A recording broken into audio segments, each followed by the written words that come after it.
الحمد لله نحمده ونستعينه ونستغفره ونؤمن به ونتوكل عليه ونعوذ بالله من شرور أنفسنا ومن سيئات أعمالنا من يهده الله فلا مضل له ومن يضلله فلا هادي له ونشهد أن لا إله إلا الله وحده لا شريك له ونشهد أن سيدنا ومولانا محمدا عبده ورسوله أما بعد فأعوذ بالله من الشيطان الرجيم بسم الله الرحمن الرحيم إن الدين عند الله الإسلام صدق الله العلي العظيم وصدق رسوله النبي الكريم ونحن على ذلك لمن الشاهدين والشاكرين والحمد لله رب العالمين. وقال الله تعالى في مقام آخر في شان حبيبه إن الله وملائكته يصلون على النبي يا أيها الذين آمنوا صلوا عليه وسلموا تسليما الصلاة والسلام عليك يا سيدي يا رسول الله وعلى آلك وأصحابك يا سيدي يا حبيب الله الصلاة والسلام عليك يا سيدي يا رسول الله وعلى آلك وأصحابك يا سيدي يا نبي الله الصلاة والسلام عليك يا سيدي يا رسول الله وعلى آلك وأصحابك يا سيدي يا رحمة للعالمين. اللہ رب العزت جل مجدہ الکریم کی بے شمار حمد و ثنا اور سرور کائنات فخر موجودات سید الانبیاء محبوب کبریا صلی اللہ تعالی علیہ وسلم آپ کی بارگاہ بے کس پناہ میں نہایت محبت عقیدت احترام کے ساتھ بے شمار ہدیہ درود و سلام عرض کرنے کے بعد معزز سامعین حاضرین، اللہ تبارک و تعالی نے انسان کو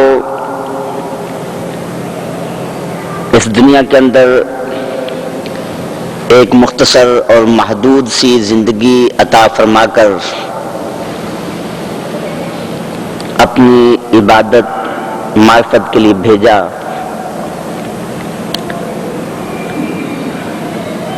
اور پھر انسان کے لیے اللہ تبارک و تعالی نے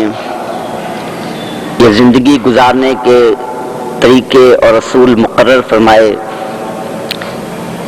اس دنیا کو انسان کے لیے ابتلا،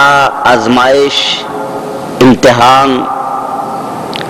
اور عمل کا دار قرار دیا. جو شخص اس دنیاوی زندگی میں، اس محدود زندگی میں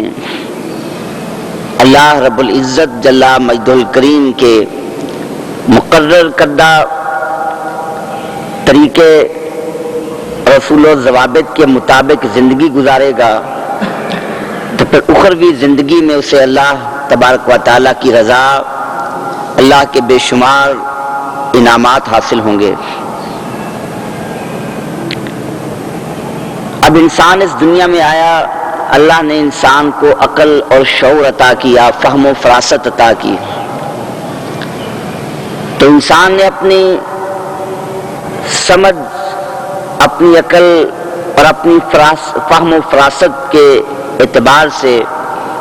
یہ تعین کیا کہ میں نے زندگی کیسے گزارنی ہے. لیکن یہ اصول ہے کہ صرف عقل کامل رہنمائی نہیں کر سکتی. عقل ایک معاون ہے، ایک روشنی اور چراغ ہے جس کے ذریعے انسان کو مدد ملتی ہے. لیکن اگر یہ کہا جائے کہ عقل کامل رہنما ہے اور عقل غلطی نہیں کر سکتی تو یہ بات درست نہیں ہے. اگر ایسا ہوتا تو پھر کوئی بھی غلطی نہ کرتا. انسان عقل والے بڑے بڑے عاقل ہیں، ان کے اختلافات ہیں. کوئی اللہ کے وجود کا انکار کرتا ہے، کوئی اللہ کی توحید کا قائل ہے. دونوں ہی عقل استعمال کرتے ہیں، دونوں کے پاس عقل ہے، تو دونوں نظریے تو بیک وقت درست نہیں ہو سکتے. تو پتہ چلا کہ عقل یہ کامل رہنما نہیں بن سکتی. اللہ نے رہنمائی کے لیے انبیاء کرام علیہ السلام کے نفوس مقدسہ کو مبعوث فرمایا، کیونکہ انبیاء کرام علیہ السلام ان کا اللہ کی ذات کے ساتھ براہ راست ربط ہے اور وہی ہماری کامل رہنمائی کر سکتے ہیں. تو انبیاء کرام علیہ السلام کے ذریعے جو طریقہ ہمیں معلوم ہوا وہ طریقہ دین اسلام ہے. جو شخص انبیاء کرام علیہ السلام کے بتائے ہوئے طریقے کے مطابق زندگی بسر کرے گا وہ دین برحق دین اسلام کہلائے گا، اور جو سے ہٹ جائے گا صرف اپنی عقل کو، اپنے شعور اور اپنی سمجھ اور اپنی فہم و فراست کو رہنما بنائے گا اور اپنی عقل پر اعتماد کر کے خود کوئی اصول مقرر کرے گا، شریعت مطہرہ کی رہنمائی حاصل نہیں کرے گا، تو وہ طریقہ باطل ہے. اللہ نے قرآن میں واضح اعلان کر دیا، فرمایا ان الدین عند اللہ الاسلام، کہ بے شک اللہ کے دین نزدیک دین صرف دین اسلام ہے. اس کے علاوہ ہر دین، ہر طریقہ باطل ہے. دین کسے کہتے ہیں؟ دین کا معنی عربی میں ما یدان بہ. یہ تین لفظ ہیں، دین، شریعت اور ملت، اور تینوں کا مصداق ایک ہی چیز ہے، وہ طریقہ جس پر چل کر انسان اللہ کی رضا حاصل کرے. اسی طریقے کو دین کہا جاتا ہے، اسی کو شریعت اور اسی کو ملت کہتے ہیں. صرف ایک اعتباری فرق ہے. اگر یہ تصور کر لیا جائے کہ یہ وہ طریقہ ہے جس کی لوگ اطاعت کرتے ہیں اسے دین کہہ دیں گے. اگر یہ خیال کیا جائے لوگ اس پہ عمل کرتے ہیں، اس پہ چلتے ہیں، اسے شریعت کہہ دیتے ہیں. اور اگر یہ لحاظ کیا جائے کہ یہ کتابوں میں لکھا گیا ہے اور کتابوں میں ہمارے پاس محفوظ دستور ہے تو اسے ملت کا نام دیا جاتا ہے. تو دین، ملت اور شریعت برحق وہ صرف دین اسلام ہے. دین اسلام کے علاوہ ہر طریقہ وہ باطل طریقہ ہے. اللہ کی رضا تک پہنچانے والا وہ ذریعہ اور راستہ نہیں بن سکتا جو اس دین اسلام سے ہٹ کر راستہ ہو. تو دنیا میں چونکہ دین اسلام کی تائید اللہ کی طرف سے ہے تو کوئی بھی زمانہ ایسا نہیں گزرا کہ جس زمانے میں کوئی دین حق پر چلنے والا موجود نہ ہو. نبی پاک علیہ السلام کا ارشاد پاک ہے، فرمایا اس وقت تک قیامت نہیں آئے گی جب تک زمین پر اللہ اللہ کہنے والے باقی ہیں. ایک بھی اللہ اللہ کہنے والا، اللہ کا ایک برگزیدہ بندہ بھی باقی ہے، اس وقت تک قیامت نہیں آئے گی. جب سارے اللہ والوں کو، اولیاء کو اٹھا لیا جائے گا، صرف کفار باقی رہ جائیں گے، پھر قیامت قائم ہوگی. تو قیامت تک ایک حدیث پاک میں کہ ہر دور میں کم از کم دنیا میں 7 ایسے افراد رہے جو توحید کے ماننے والے ہیں، اللہ کے دین پر چلنے والے ہیں. تو ہر دور میں دین اسلام پہ چلنے والے، دین کی آواز اٹھانے والے موجود رہے. اور پھر دین، حق اور باطل، ان کا آپس میں ٹکراؤ، لڑائی یہ شروع سے رہی. شیطان نے اللہ کی بارگاہ میں یہ اظہار کیا، لَأُغْوِيَنَّهُمْ أَجْمَعِينَ، اے اللہ تیرے بندوں کو میں بھٹکاؤں گا گمراہ کروں گا اور تیرے راستے سے ان کو دور کرنے کی پوری کوشش کروں گا۔ ہاں آگے اس نے یہ کہا اللہ عبادک المخلصین، کہ جو تیرے مخلص بندے اولیاء کاملین ہیں، تیرے مقبول بندے ہیں، وہ میرے داؤ میں نہیں آئیں گے، وہ میرے قابو میں نہیں آئیں گے۔ تو شیطان نے اللہ کی بارگاہ میں یہ اقرار کیا اور یہ اظہار کیا کہ یہ انسان میری تباہی کا باعث بنا، تو ہر دور میں میں انسان کو گمراہ کرنے کی کوشش کروں گا۔ تو ہر دور میں یہ طریقہ رہا کہ جب بھی اللہ والے نے آواز اٹھائی تو پوری شیطانی طاقتیں اس کے مقابلے میں آ گئی۔ یہ کوئی ایک واقعہ نہیں ہے، ایک پوری تاریخ ہے۔ حضرت ابراہیم خلیل اللہ علیہ نبینا علیہ الصلوۃ والسلام کے زمانہ اقدس کو دیکھو، نمرود کتنا بڑا جابر بادشاہ، سرکش اور تمرد رکھنے والا، جس کے دور میں دین حق کا نام لینا بہت بڑا جرم تھا۔ کوئی علل اعلان توحید کا نام نہیں لے سکتا تھا، مگر خدا کی قدرت دیکھیے، اسی ماحول میں پرورش پانے والے اور اسی نمرود کے گھر میں رہنے والے افراد میں سے حضرت ابراہیم خلیل اللہ علیہ نبینا علیہ السلام اٹھے اور آپ نے پوری شیطانی طاقتوں کو للکارا اور دین اسلام کا پیغام پہنچایا۔ پوری طاغوتی طاقتیں آپ کے مقابلے میں آ گئیں، آپ کو آگ میں ڈالا گیا، تکالیف دی گئیں، آپ کی جان لینے کی کوشش کی گئی، مگر دنیا نے دیکھا کہ دین حق پہ قائم حضرت ابراہیم علیہ السلام کی تائید اللہ کی طرف سے تھی۔ وہ نمرودی طاقتیں، وہ شیطانی طاقتیں مغلوب ہو گئیں اور اللہ کے پاک نبی ابراہیم علیہ السلام کی آواز حق سب پر غالب آ گئی، اور آج تک ان کا نام زندہ، ان کا دین زندہ ہے۔ آگے چلیے حضرت موسیٰ کلیم اللہ علیہ السلام کے دور کو دیکھ لیجئے۔ فرعون کتنا بڑا جابر بادشاہ، قرآن نے فرمایا وَفِرْعَوْنَ ذِی الْأَوْتَادِ، فرعون میخوں والا بادشاہ تھا۔ کیا مانا کہ جو فرعون کی نافرمانی کرتا یا توحید کا اعلان کر دیتا، اس کی خدائی کا اقرار نہ کرتا، اسے زمین پر لٹا کر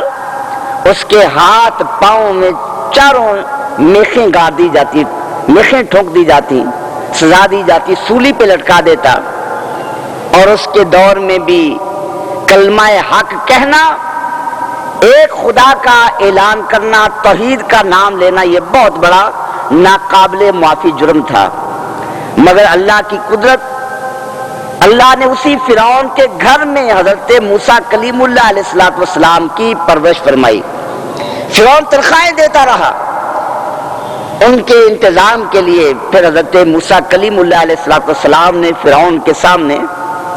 آواز حق بلند کی، اور پھر تاریخ گواہ ہے، دنیا جانتی ہے کہ وہ انا ربکم الاعلی کا اعلان کرنے والا فرعون، وہ دریائے نیل کی موجوں میں غرق ہو گیا، وہ ختم ہو کر رہ گیا، مگر موسیٰ کلیم اللہ علیہ السلام کی آواز حق غالب آ کر رہ گئی، کیونکہ دین اسلام کی تائید اللہ کی طرف سے ہوتی ہے۔ زمانہ آگے بڑھتا رہا، ہمارے آقا و مولا سرور انبیاء امام الانبیاء علیہ السلام تشریف لائے،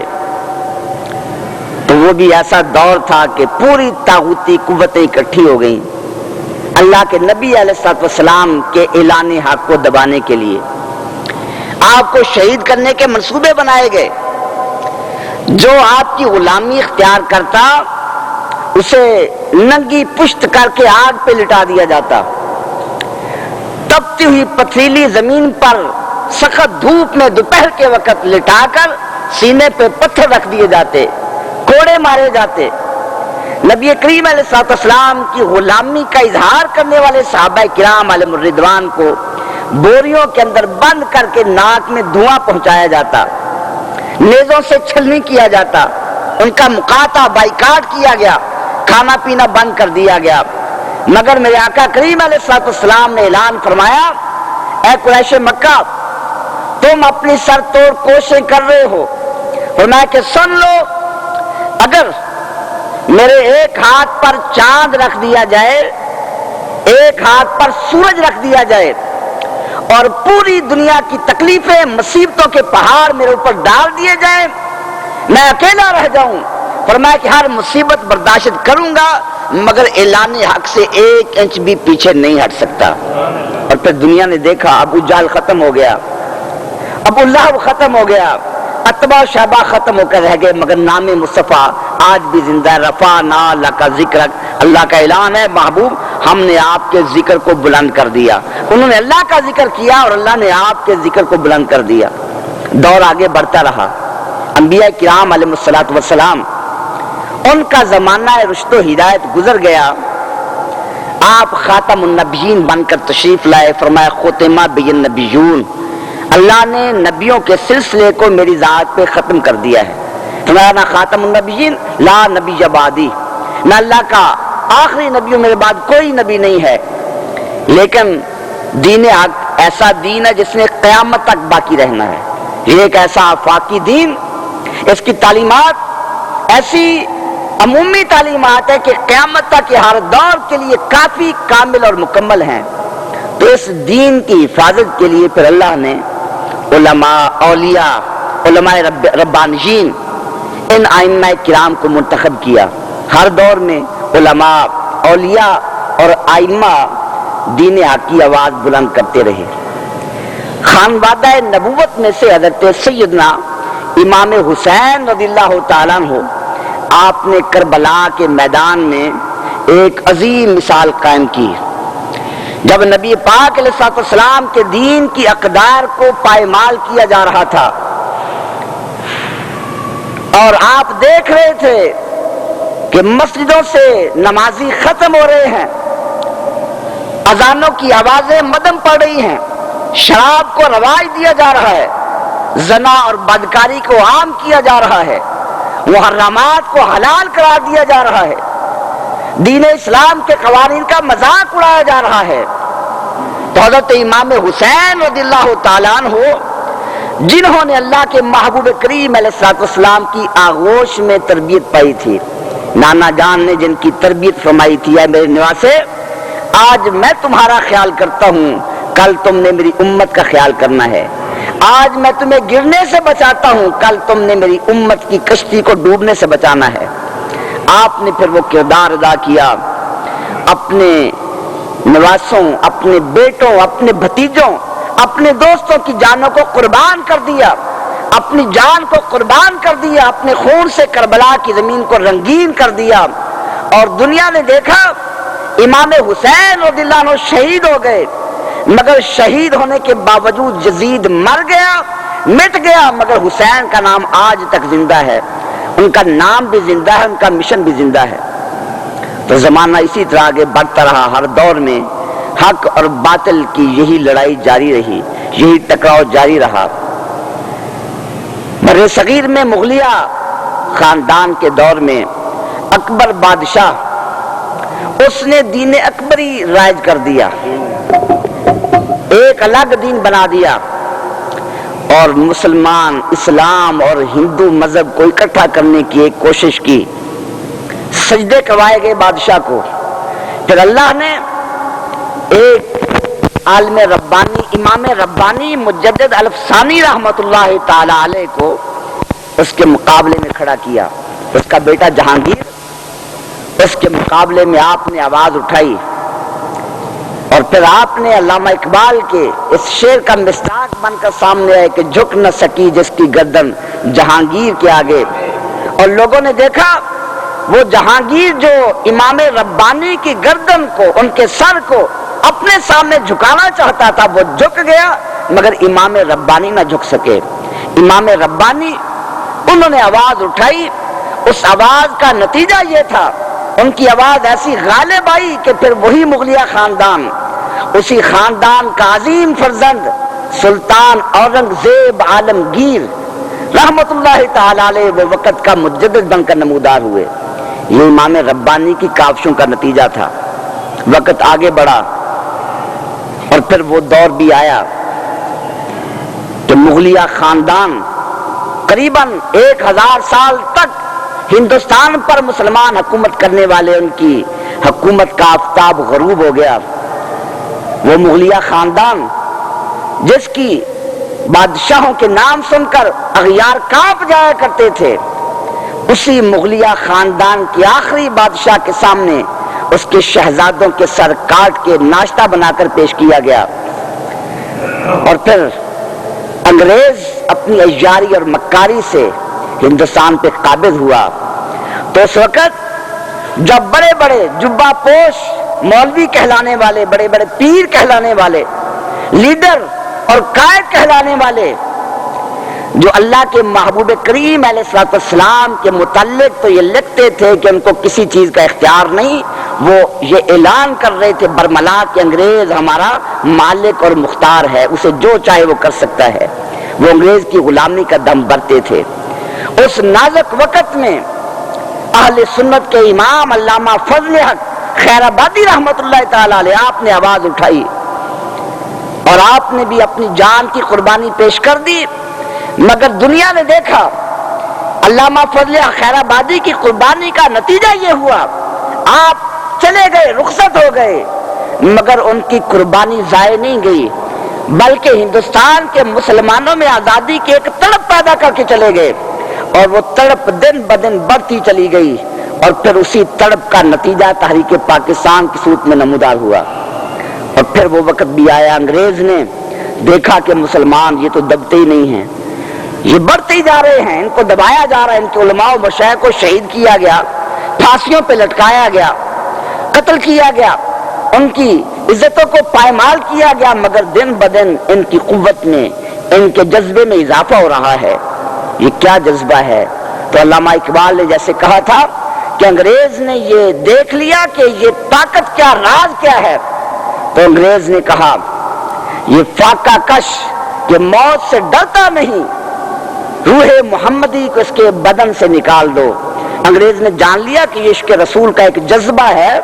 یہ جذبہ جو ہے مسلمانوں کو مغلوب نہیں ہونے دیتا۔ ان کے آقا کا اعلان ہے، اسلام یالو ولا یولا، اسلام ہمیشہ غالب ہوتا ہے، اسلام مغلوب نہیں ہوتا۔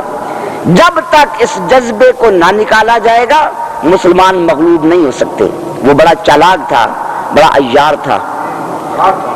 اس انگریز نے سوچا اگر میں کہوں اے مسلمانوں اپنے آقا سے تعلق چھوڑ دو، میری بات تو نہیں مانیں گے، کافر کی بات پہ عمل نہیں کریں گے۔ مسلمانوں کا یہ دستور رہا ہے، اگر کفار کی طرف سے شان مصطفیٰ میں گستاخی کی جائے مسلمان میدان میں آ جاتے ہیں، لیکن مسلمان سادہ لوگ ہوتے ہیں، بعض اوقات اپنے لبادے اوڑھ کر غیروں کا پیغام پہنچانے لگتے ہیں، پھر مسلمان قابو میں آ جاتے ہیں۔ جیسے ایک شکاری ہے، وہ اگر کسی صوفی کا روپ دھار کر آ جائے تو شکار نہیں جان پاتا، وہ اس کے قابو میں آ جاتا ہے۔ اگر اس کے ہاتھ میں بندوق ہے، غلیل ہے، شکار دور سے دیکھ کر وہ جانور اڑ جائے گا، وہ جان لے گا یہ شکار ہے، مجھے پکڑنے کے لیے آ رہا ہے۔ لیکن اگر وہ دستار پہن کر، چادر اوڑھ کر، ہاتھ میں تسبیح پکڑ کے آ جاتا ہے، وہ جانور بیچارہ سمجھتا ہے یہ تو کوئی درویش صفت انسان ہے، یہ مجھے کیا کہے گا، وہ اس کے قابو میں آ جاتا ہے۔ تو جانور کو پکڑنے کے لیے بھی یہ داؤ استعمال کیے جاتے ہیں۔ انگریز نے بھی یہی داؤ استعمال کیا، ایسے مولوی خریدے، اس وقت سینکڑوں کہا جا سکتا ہے، مگر آج وہ سینکڑوں کروڑوں کی صورت میں ہیں۔ 600 روپیہ ماہانہ تنخواہیں دی گئی، تاریخ کے ریکارڈ میں یہ باتیں موجود ہیں۔ اس وقت کے 600 آج 600 کروڑ کے بھی برابر، 6 کروڑ بھی اس کے برابر نہیں ہیں۔ تو انگریز کو کیا ضرورت تھی، 600 روپیہ ماہانہ تنخواہ دیتا تھا۔ تو انگریز نے تنخواہیں دے کر ایسے مولوی تیار کیے جنہوں نے آقا کریم علیہ الصلوۃ والسلام کی شان میں نازیبہ کلمات استعمال کیے، قرآن اور احادیث کی غلط تشریحات کر کے ان کے دلوں سے عشق مصطفیٰ کی شمع کو نکالنے کی کوشش کی۔ اب ہر دور میں جب باطل طاقتیں اکٹھی ہوتی ہیں، اللہ ان کے سامنے کوئی حسین کا نائب بھیج دیتا ہے، پھر ان باطل قوتوں کو اگر للکارا تو ہمارے امام اہل سنت شاہ احمد رضا خان فاضل بریلوی رحمت اللہ تعالی علیہ، آپ نے ان مکروہ چہروں سے نقاب کو اتار دیا اور لوگوں کو بتا دیا کہ دین حق کیا ہے۔ دین حق عشق مصطفیٰ کا نام ہے، محبت مصطفیٰ کا نام ہے۔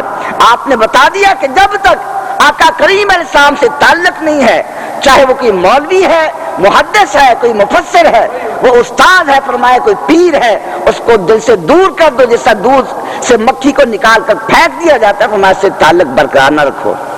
اور آپ نے پھر ان کا ایسا رد کیا، آپ نے خود فرمایا کہ وہ رضا کے نیزے کی مار ہے کہ عدو کے سینے میں غار ہے، کسے چارہ جوئی کا یار ہے، یہ وار غار سے پار ہے۔ وہ آپ کے قلمی نشتر کے لگائے ہوئے زخم آج تک وہ لوگ چاٹ رہے ہیں، ان کو چین نہیں آ رہا۔ آج آپ دیکھیں گے ان لوگوں کے سامنے کسی پیر کا نام لے دیا جائے، کسی مولوی کا نام لے دیا جائے، کسی صوفی کا نام لے دیا جائے، وہ خاموش رہیں گے، برداشت کر لیں گے،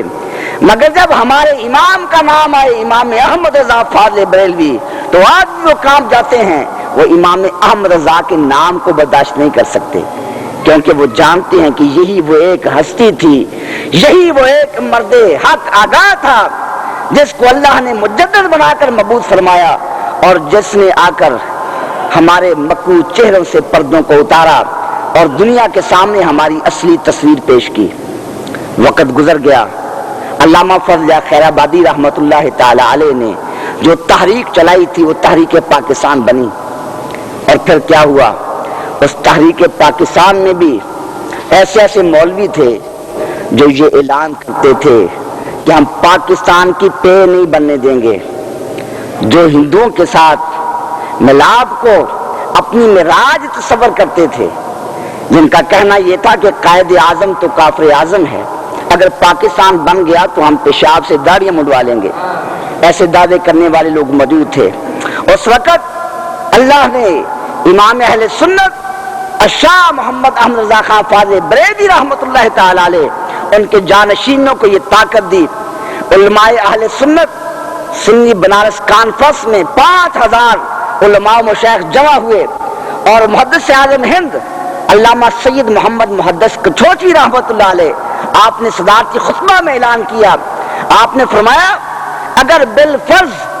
قائد اعظم محمد علی جناب وہ پاکستان کے نظریے سے پیچھے ہٹ بھی جائے، دستبردار بھی ہو جائے، مگر اب سنی پاکستان بنا کر دم لیں گے، جب تک پاکستان نہیں بنتا ہم ایک قدم بھی پیچھے نہیں ہٹائیں گے۔